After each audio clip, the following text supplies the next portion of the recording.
आगे के चैप्टर्स के लिए, क्योंकि अब जो बचा है उसमें टाइम नहीं लगेगा। लेकिन वो जो इम्पोर्टेंट पार्ट था कि कैसे क्वेश्चन को हम सॉल्व करेंगे, आपने फॉर्मेट में कन्वर्ट करेंगे, तो वो इसलिए मैंने उस दिन आपको प्रैक्टिस कराया था। अब लिखो inverse Laplace transform bye using partial fraction by using partial fraction. 10+2 में आपने बच्चे पार्शियल फ्रैक्शन पढ़ा होगा, याद है सबको? तो देखो इधर मैं 3 पॉइंट्स लिखता हूं। यहाँ first X square upon X minus 1 X minus 2 X minus 3, second X square X cube plus 4x plus 3 and X square plus 7x plus 2 and third X square upon X minus 1 whole square X minus 2। ये 3 हमने questions लिख दिए partial fraction के। तो इसको separate करना, change करना, partial कौन कौन कर लेगा बताओ? यहाँ बच्चे linear factor, non repeated linear factor, then right here a upon X minus 1, b upon X minus 2 और c अपान एक्स माइनस 3। ठीक है, नॉन रिपीटेड लीनियर फैक्टर। यहाँ क्वाड्रेटिक फैक्टर मतलब क्वाड्रेटिक पॉलिनोमियल आ गया ना, ठीक है, जिसका फैक्टर पॉसिबल नहीं है। इसको कैसे लिखते थे, कौन बताएगा? ax plus B upon X square plus 4x plus 3 and plus cx plus d upon X square plus 7x plus 2। ठीक है, क्वाड्रेटिक पॉलिनोमियल के लिए। एंड यहाँ देखो बच्चे रिपीटेड लीनियर फैक्टर के लिए a upon that factor and then b upon x minus 1 whole square plus c upon x। ये तीन ही ऑप्शंस होते हैं बच्चे पार्शियल फ्रैक्शन में। 10+2 में आपने पढ़ा है। अब इस पार्शियल फ्रैक्शन की रिक्वायरमेंट क्या है, क्यों हम लोग डिस्कस कर रहे हैं यहाँ इस चैप्टर में?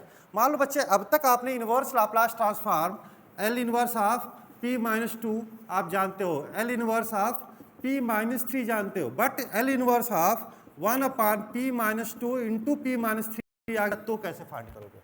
तो पहले क्या करना पड़ेगा आपको? इनको सेपरेट करना होगा by using partial fraction and then use formula. Clear? Note करो। क्यूब आ गया ना, आप क्या करोगे बेटा? a upon X minus 1, b upon X minus 1 square, c upon X minus 1 cube, d cube तक है ना बस, and d upon X minus 3। जितने पावर उतने डिग्री इंक्रीज करते जाते हैं। यह है partial fraction.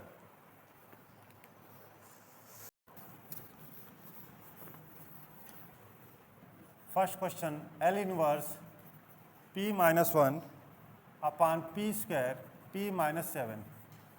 Second question, L inverse of 1 upon p square plus 2p plus 2 and p square plus 2p plus 5। Third question,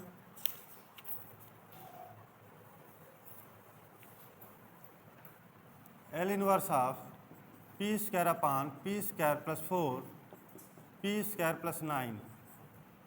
fourth question, inverse of p square minus 4 upon p square plus 1 into p square plus 4 whole square. L inverse of p square upon p minus 1 p square plus 1। L inverse of 11p square minus 4 upon p square plus 1 p square plus 4। L inverse of 2 upon p square 3p minus 2। Question आपको 7 different questions मैंने note कर दिए बेटा। करते हैं आप पहले इसको हम थोड़ा हिंट दे दें क्या? 1 2 ये 3 क्वेश्चन नंबर 4 3 4 6। ठीक है, सेम अप्रोच का है, फिर उसको हम कर दे रहे हैं। क्वेश्चन नंबर देखो बेटे 3 4 एंड 6। चलो बेटे देखो इधर क्वेश्चन नंबर 3 4 6 को ध्यान से देखोगे बच्चे। यदि आप इसको ध्यान से देखो तो यहाँ p स्क्वायर सब में है, पूरे एक्सप्रेशन में p स्क्वायर है, मीन्स p स्क्वायर को क्या एज्यूम कर लो? Time being t। जैसे ही टी एज्यूम करोगे आपका जो पार्शियल फ्रैक्शन बहुत आसान हो जाएगा। देखो बेटा, मीन्स अब क्या हो जाएगा आपका, क्वेश्चन नंबर 3 हम देख रहे हैं, T upon T plus 4 T plus, देखो सॉल्व करना आसान हो गया। दिस इज इक्वल टू क्या लिखोगे, A upon T plus 4 B upon T plus 9 which implies, LCM ले लेंगे बेटा, तो टी इज इक्वल टू क्या हो जाएगा, A T plus 9 B T plus 4। यहाँ से हमको ए और बी की वैल्यू फाइंड करना है। कैसे करते थे आप लोग पार्शियल फ्रैक्शन, डायरेक्ट कंपेयरिंग करके करते थे या जीरो कर लेते थे, जो भी करते थे। अब आप कहते हो कि डायरेक्ट कंपेयर कर लो, जीरो कर लो, और तीसरा ऑप्शन एक और ऑप्शन होता है, टी की कोई रैंडम वैल्यू ले लो। रैंडम पता है आपको, ये किसको किसको पता है, टी इज इक्वल टू, मैंने कहा टी इज इक्वल टू 0 ले लिया, टी इज इक्वल टू 1 ले लिया, कोई वैल्यू ले लिया, इससे हमको जीरो भी नहीं बनाया हमने। तो टी इज इक्वल टू 0 लेंगे तो कितना हो गया, 0 9 A plus 4 B, and T is equal to 1 लेंगे तो 1 is equal to 10 A plus 5 B.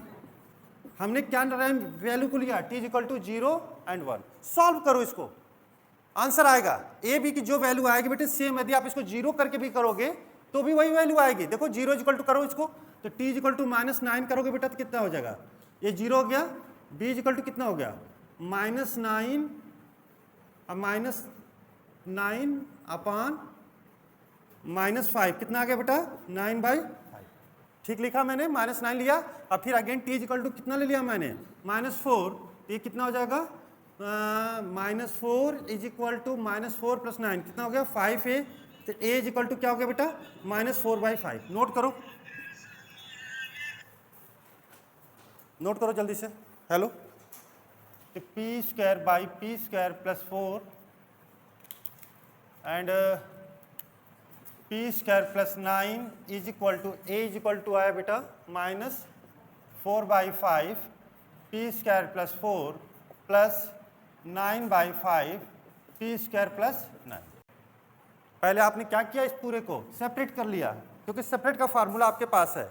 Now taking inverse both side, p² + 4 p² + 9 is equal to -4/5 L inverse of 1 upon p² + 4 + 9/5 L inverse of 1 upon p² + 9। तो जब भी numerator denominator दोनों में या denominator p² के सिर्फ टर्म हो बचे, p² को इमीडिएटली क्या एज्यूम कर लेना, t, क्वेश्चन सॉल्व हो जाएगा आपका। तो दिस इज इक्वल टू क्या हो गया, -4/5, साइन का formula 1/2 sin 2t + 9/5 1/3 sin 3t। Note कर लो,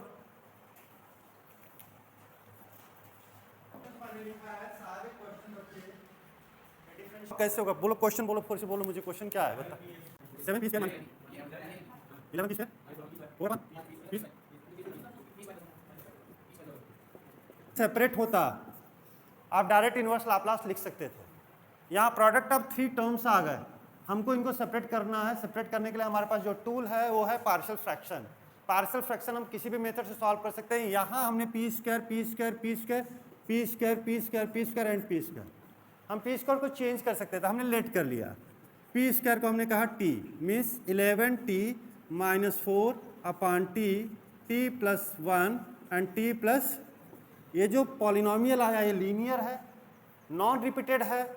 जब पॉलिनोमियल नॉन रिपीटेड है तो a upon t + b upon t + 1 + c upon t + 4। यहाँ से हमने एलसीएम लिया, t + 1 t + 4 and this is equal to a t + 1 t + 4 plus b, यहाँ से क्या आ गया, t + 4 and plus c t into t + 1। यहाँ क्या है बेटा आपका numerator 11t - 4 upon t + 4 and t + 1। अब आपका ऑब्जेक्टिव है a b c की वैल्यू फाइंड करना। जैसी वैल्यू फाइंड होगा ये सारे टर्म्स सेपरेट हो जाएंगे, चेंज हो जाएंगे।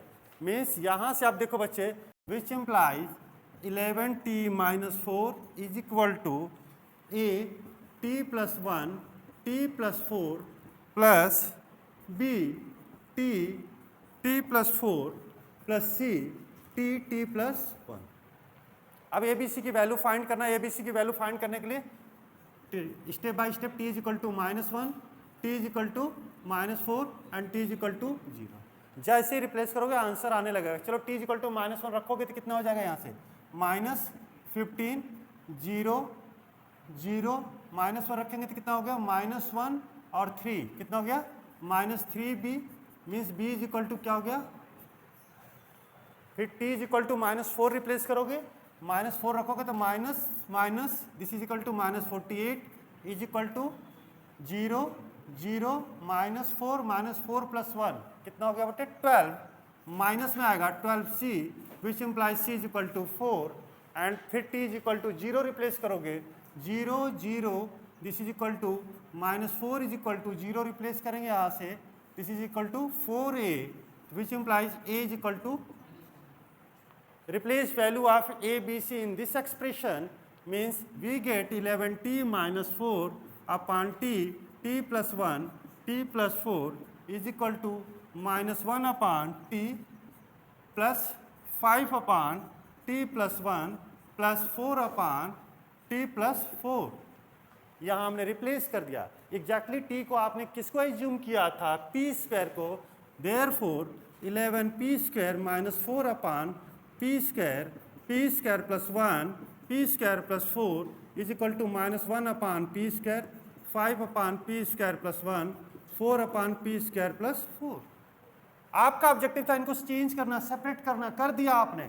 यहाँ से यहाँ तक का जो एफर्ट था वो आपका 10+2 था।